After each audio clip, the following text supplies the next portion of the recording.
என்ன cent beach ஓரமாக நின்றுக்கிட்டு பலமாக யோசிக்கிற போல? அதெல்லாம் ஒன்றும் இல்லைப்பா. வாழ்க்கையில் எப்படி முன்னேறலான்னு சொல்லிட்டு திங்க் பண்ணிட்டுருக்கேன்.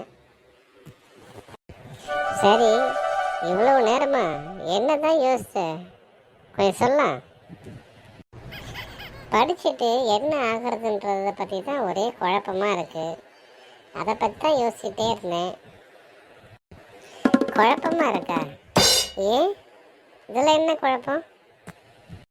இதில் குழப்பம் வரான்னா வேறு எதில் குழப்பம் வரும்? இதில் தான் முக்கால்வாசி குழப்பமே. சரி, என் குழப்பம் என்னான்னு சொல்கிறேன், கொஞ்சம் கேளு. ஒரு டீச்சராக படிச்சுட்டு வேலைக்கு போனால் கூட மாதம் 30,000 சம்பளம் கணக்கு பண்ணால் 12 மாதத்துக்கு, அதாவது ஒரு வருஷத்துக்கு வெறும் 3,60,000 ரூபாய் தான் வருது. 10 வருஷம் கணக்கு பண்ணால் 36 லட்சம் வருது. நல்ல வருமானமாச்சுப்பா. அப்போ டீச்சருக்கே நீ படிக்கலாமே. டீச்சர் வேலை நல்ல வருமானம் தான். ஆனால் என்ன பண்ணுறது, நிறைய குழப்பம் என் மண்டையை சுற்றி வருது. அதான் என்ன பண்ணுறதுன்னு ஒன்றும் புரியல. சரி, உன் மண்டையை சுற்றி வர அந்த குழப்பம்தான் என்ன சொல்லு.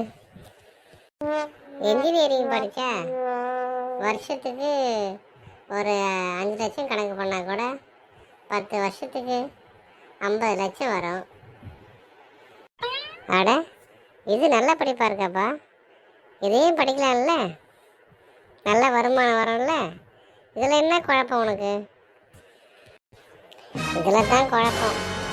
என்ன குழப்பம்னா, இதை விட டாக்டருக்கு படித்தா வருஷத்துக்கு 10 லட்சம் வரும். 10 வருஷத்துக்கு 1 கோடி ரூபாய் வரும். அதை படிக்கலான்னு சொல்லிட்டு தான் யோசனை பண்ணிட்டு இருந்தேன். சரி, அதை படிக்கலான்னு யோசனை பண்ணியே அதையே படிக்க வேண்டியது தானே. அதெல்லாம் என்ன மறுபடியும் உனக்கு யோசனை? இதை விட ஐஏஎஸ் படித்தா வருஷத்துக்கு ஒரு 12 லட்சம் ரூபா வரும். 10 வருஷத்துக்கு கணக்கு பண்ணால் அது ஒரு 2 கோடி வரும். அதான் யோசிச்சிட்டே இருந்தேன்.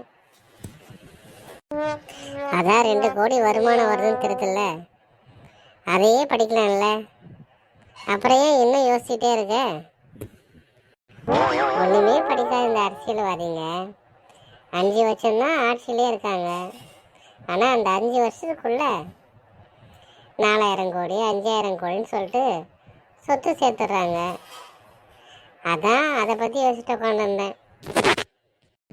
எப்பா, உருப்புற வழியை பற்றி யோசிப்பேன்னு நினச்சா உருப்படாத வழியை பற்றி யோசிச்சுட்டு உட்காந்துருக்க பாரு. இதுக்கு மேலே நான் இங்கே இருந்தேன்னா என்னை நீ தேரில் எது தெருவில் விட்டுருவேன். நான் என் வேலையை பார்த்துன்னு போகிறேன்டா. எப்பா, நீ உட்காந்து நல்லா யோசிச்சுட்டே இரு. இவ்வளோ நேரம் நான் யோசிச்சதை கேட்டு இருந்தவன் அரசியல்வாதியாக ஆகிறேன்னு சொன்ன உடனே இப்படி பயந்துட்டு ஓடுறான். நான் யோசிச்சது சரியா தப்பான்னு நீங்களே சொல்லுங்கள்.